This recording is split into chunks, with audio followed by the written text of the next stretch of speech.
आज हम बेसिकली बात करने वाले हैं मैक्सिमम पावर ट्रांसफर थ्योरम पर, है ना। उसी का एक इम्पॉर्टेंट टॉपिक हमारा करंट इलेक्ट्रिसिटी का। तो आपके सामने दिख रहा होगा हमारा क्या है, एक सर्किट है जिसमें एक एक्सटर्नल रेजिस्टेंस कैपिटल आर दिख रहा है आपको। एक बैटरी लगा हुआ है जिस बैटरी का हमारा इंटरनल रेजिस्टेंस कितना है, स्मॉल आर, और उसका ईएमएफ कितना है, स्मॉल ई। तो मैक्सिमम पावर ट्रांसफर थ्योरम क्या कहता है बेसिकली कि what is the value of R, R की वैल्यू क्या होनी चाहिए ताकि जो पावर हो इसमें मैक्सिमम हो, पावर जो कंज्यूम्ड हो, जो डेसिपेटेड हो, इसमें पावर जो हो वो पावर क्या हो, पावर मैक्सिमम हो, है ना।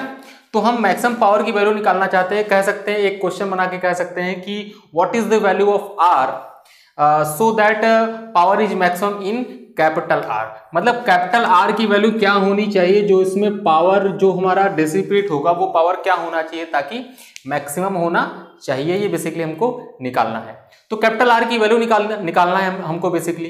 तो इसका मतलब ये है कि कैपिटल आर की वैल्यू बदल रही होगी, मतलब अलग अलग आर पर पावर की वैल्यू क्या हो रही होगी, अलग अलग।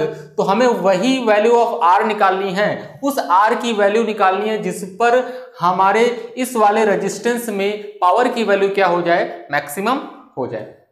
तो आइए देखते हैं पावर बेसिकली निकालते कैसे हैं। पावर बेसिकली हम आई स्क्वायर आर से निकालते हैं, है ना। तो सबसे पहले जनरली हम करंट लिखते हैं कि सर्किट में हमारा करंट कितना है। अगर आप ध्यान से देखें तो ये प्लस है, ये माइनस है, करंट इस तरीके से मूव करेगा, ये फ्लो कर रहा है करंट हमारा।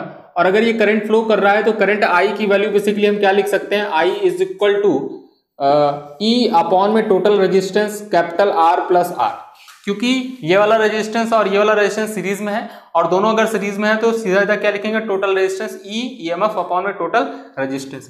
अब अगर आप ध्यान से देखें तो करंट तो हमारे पास आ गया। अगर करंट हमारे पास आ गया तो पावर लिखते हैं, इसमें पावर कितना डेसिपेट होगा।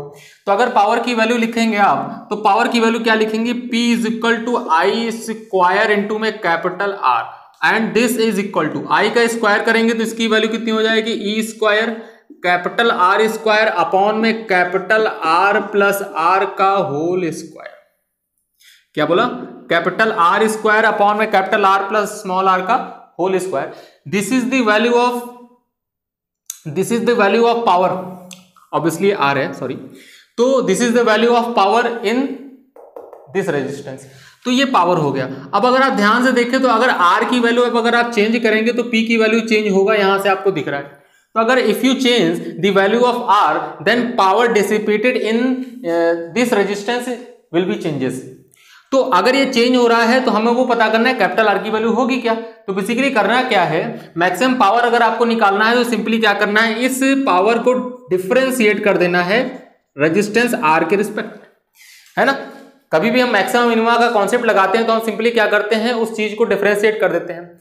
लेकिन ये याद रहे कि डिफरेंशिएट किस वैल्यू के रिस्पेक्ट में करना है, कैपिटल आर के रिस्पेक्ट में करना है, क्योंकि कैपिटल आर को हम बदल रहे हैं, है ना। स्मॉल आर और ई क्या है, हमारा कांस्टेंट है। स्मॉल आर और हमारा ई कांस्टेंट है, तो कैपिटल आर के रिस्पेक्ट में हमने क्या किया, इसको डिफरेंशिएट किया, और डिफरेंशिएट करके अगर जीरो दिखाएंगे तो इसकी वैल्यू आ जाएगी हमारे पास। जैसे जीरो दिखाएंगे, जीरो दिखाने के बाद क्या आ जाएगा हमारे पास, small R is equal to capital R. मतलब कैपिटल आर की वैल्यू जो आएगी वो कैपिटल आर की वैल्यू इंटरनल रेजिस्टेंस के बराबर आ जाएगी। कहने का मतलब ये कि अगर हमारा एक्सटर्नल सर्किट में, मतलब कि लोड में, लोड की वैल्यू अगर इंटरनल रेजिस्टेंस के बराबर हो जाए तो पावर जो हमारा इसमें डिसिपेट होगा, पावर क्या हो जाएगा, हमारा मैक्सिमम हो जाएगा, है ना। ये छोटी सी बात है कि पावर हमारा क्या हो जाएगा, बेसिकली मैक्सिमम हो जाएगा। अब अगर आप ध्यान से देखें तो इसे दूसरे तरीके से बता सकते हैं, क्योंकि डिफरेंशिएट करके अगर इसको आप इक्वेट करते हैं, जीरो के बराबर करते हैं तो थोड़ा सा टफ हो जाएगा, लेकिन डिफरेंशिएट ही बेसिकली करना है। इसका एक सिंपल तरीका है कि करना क्या है कि capital R plus small are का होल स्क्वायर को आप दूसरे तरीके से लिख सकते हैं। क्या लिख सकते हैं, P is equal to E square into में कैपिटल आर अपॉन में, इसको क्या लिखा जा सकता है, कैपिटल आर माइनस में स्मॉल आर का होल स्क्वायर, और इसको आप लिख सकते हैं plus 4 small r capital R. सही बोल रहा हूं, तो ये कितना हो जाएगा, कैपिटल आर माइनस में स्मॉल आर का whole square plus 4 small r into में कैपिटल आर। अब अगर आप ध्यान से देखें तो पावर को मैक्सिमम करना है। अगर पावर को मैक्सिमम करना है तो नीचे वाली जो क्वांटिटी है वो मिनिमम होनी चाहिए, और मिनिमम होने के लिए ये should be is equal to 0। अगर ये पूरी की पूरी वैल्यू 0 हो जाए तो ये नीचे की पूरी क्वांटिटी क्या हो जाएगी, कम से कम हो जाएगी, क्योंकि माइनस तो ये हो नहीं सकता। तो अगर इसे मिनिमम करना है तो एक टर्म हमारा क्या होना चाहिए, जीरो।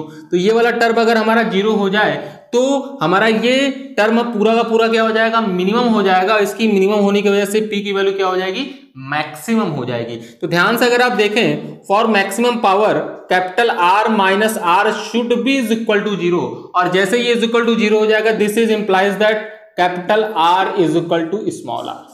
तो this is the condition for maximum power dissipated in external circuit capital R. तो ये कंडीशन है कि जब हमारा एक्सटर्नल रेजिस्टेंस इंटरनल रेजिस्टेंस के बराबर हो जाए तो हमारा जो पावर होगा वो पावर मैक्सिमम वहां से डिसिपेट होगा। ठीक है, अच्छा पावर अगर मैक्सिमम डिसिपेट हो रहा है तो मैक्सिमम पावर की वैल्यू कितनी होनी चाहिए, ये देखते हैं।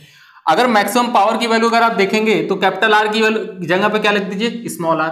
तो maximum power is equal to कितना आया था, ई स्क्वायर स्मॉल आर, और नीचे आ रहा था आर प्लस आर, इसका मतलब small R plus small are का whole square, and this is equal to E square small R upon R plus R 2r, मतलब 4 small R square, and this is equal to E square upon में 4r। This is the maximum power dissipated. ये हमारे पास maximum power की value आ गई। अच्छा, जैसे ही हमारे पास मैक्सिमम पावर की वैल्यू आती है वैसे ही हम करंट भी निकालेंगे, क्योंकि करंट भी क्या होगा, मैक्सिमम होगा।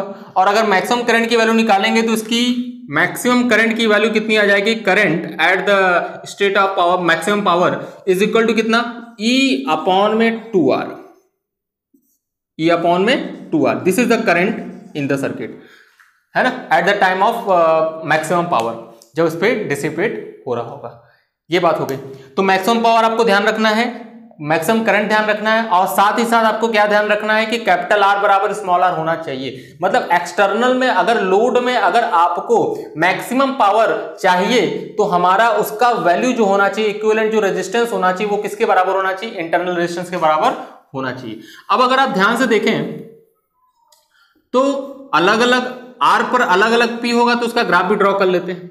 जैसे ही अब उसका आप ग्राफ ड्रॉ करते हैं तो कैपिटल आर और कैपिटल पी के बीच में रिलेशन कैसा है, कैपिटल आर और कैपिटल पी के बीच में रिलेशन आपने अभी पहले देखा था, पिछले स्लाइड में क्या देखा था कि E square capital R upon capital R plus small are का होल स्क्वायर। अगर आर की वैल्यू जीरो होगी, आर की वैल्यू क्या होगी, zero, if R tending to zero then P tending to zero, मतलब पावर जीरो होगा। और अगर आप ध्यान से देखें, if R tending to infinite, अगर आर टेंडिंग टू क्या हो जाए, इनफाइनाइट, मतलब आर की वैल्यू बहुत बड़ी हो जाए। If R tending to infinite, तो जैसे इनफाइनाइट इसमें रखेंगे, R tending to infinite then P tending to infinite, P भी कितना हो जाएगा आपका, इनफाइनाइट हो जाएगा, इनफाइनाइट जीरो, जीरो आएगा आपका। पी की वैल्यू कितनी हो जाएगी, जीरो हो जाएगी। तो आर टेंडिंग टू जीरो तो P tending to zero, R tending to infinite तो पी टेंडिंग टू जीरो। तो ध्यान से अगर आप देखें तो पी टेंडिंग टू जीरो हो जाएगा, मतलब पावर की वैल्यू जीरो से जीरो हो गई। इसका मतलब ये पक्का है, पहले पावर क्या हुई होगी, मैक्सिमम हुई होगी, तभी मिनिमम हुई होगी। क्योंकि जीरो से जीरो या तो स्ट्रेट लाइन बन सकता है और तो कुछ बन ही नहीं सकता, क्योंकि जीरो से जीरो स्ट्रेट लाइन बन सकता है, लेकिन ये स्ट्रेट लाइन का ग्राफ है ही नहीं, है ना। इसका मतलब हम थोड़ा सा आइडिया लगा सकते हैं इस तरीके से बाउंड्री कंडीशन लगाकर कि r बराबर जीरो होगा तो पावर की वैल्यू कितना है, r बराबर इंफिनिटी होगा तो पावर की वैल्यू कितना है।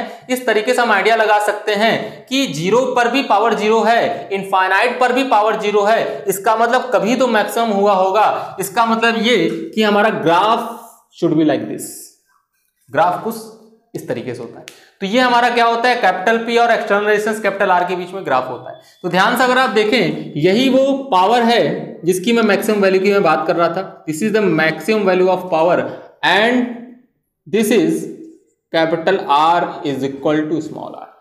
ये कैपिटल आर जब स्मॉल आर के बराबर हो जाएगा तब की कहानी है। अच्छा जी, ये बात तो समझ में आ गई, लेकिन इस ग्राफ से आपको एक चीज और दिख रहा होगा, क्या है, ध्यान से देखें। इस ग्राफ से आपको एक चीज और दिख रहा होगा कि किसी भी जनरल पावर के लिए, क्या बोला, किसी भी जनरल पावर के लिए क्या दो वैल्यूज हैं, तो आंसर है यस। कि अगर हम मान लेते हैं, अगर हम कोई डिवाइस लगाते हैं सर्किट में जो हम चाहते हैं कि कोई ये पर्टिकुलर पावर उसमें खर्च हो, तो उसमें पर्टिकुलर पावर खर्च हो तो उसके लिए उस डिवाइस का जो रेजिस्टेंस होना चाहिए वो रेजिस्टेंस की वैल्यू 2 हो सकती है। आपको दिख रहा है। For a particular power the value of resistance is 2 from the graph. तो मान लेते हैं इसका रेजिस्टेंस कितना है R1, ये R2 रेजिस्टेंस है, उस पर ये पावर P मिल रहा है। तो R की दो वैल्यू मिल सकती हैं। R की क्या मिल सकती हैं? दो वैल्यू मिल सकती हैं। तो हम निकालना चाहते हैं what is the value of what is the value of small r in terms of R1 and R2। मतलब स्मॉल r की वैल्यू R1 R2 के टर्म्स में हम निकालना चाहते हैं। तो अगर आप ध्यान से देखें तो पावर निकाल ही लेते हैं। पावर, जनरल पावर क्या था? General power is equal to कितना? E square capital R upon capital R plus small r का होल स्क्वायर। इधर इसको मल्टीप्लाई कर दीजिए। मल्टीप्लाई करने पे क्या मिलेगा? R square plus small r square plus 2 into capital R small r and this is equal to कितना? E स्क्वायर अपॉन में P इंटू में कितना? Capital R। अब अगर आप ध्यान से देखें तो इसकी वैल्यू कितनी हो जाएगी? Capital R square plus R common हो जाएगा and this is equal to 2R minus में E स्क्वायर अपॉन में P और plus small r square, this is equal to 0। अब अगर आप ध्यान से देखें तो कैपिटल R का यहाँ क्वाड्रेटिक इक्वेशन बन रहा है, और अगर क्वाड्रेटिक इक्वेशन बन रहा है तो हम जानते हैं कि alpha plus beta is equal to minus B by A और alpha into beta is equal to C by A. तो यहाँ पर alpha into beta is equal to C by A लगाते हैं क्योंकि स्मॉल r और R1 R2 के term में मुझे रिजल्ट चाहिए, मतलब स्मॉल r और R1 R2 के बीच में रिलेशन चाहिए। अब अगर आप ध्यान से देखें तो अल्फा इंटू बीटा का क्या मतलब है? दो roots R1 into R2 is equal to C by A. C मतलब R स्क्वायर और इसका कोफिशिएंट 1 मतलब कितना हो गया? Small r square. ध्यान से अगर आप देखें आपके पास क्या आ गया? रिजल्ट आ गया। R की value in terms of R1 R2 आ गया। तो ये हमारे पास रिजल्ट है कि value of R is equal to कितना? रूट में R1 इंटू में R2। अच्छा, थर्ड थिंग क्या होता है हमारे पास कि बैटरी का एफिशिएंसी निकालता है। पूछता है कि एफिशिएंसी निकालिए, find out the efficiency of cell for maximum power, है ना। मैक्सिमम पावर के लिए एफिशिएंसी निकालना होता है। तो एफिशिएंसी का मतलब क्या होता है? आउटपुट अपॉन में इनपुट। मतलब बैटरी ने कितना दिया उसमें से कितना खर्च हुआ और बैटरी ने कितना दिया था, मतलब कितना आउटपुट हुआ सर्किट में, कितना आउटपुट खर्च हुआ, डिसिपेट कितना हुआ एनर्जी इन 1 सेकेंड, और कितना आया था, उन्हीं दोनों का रेशियो क्या कहलाता है? एफिशिएंसी कहलाता है।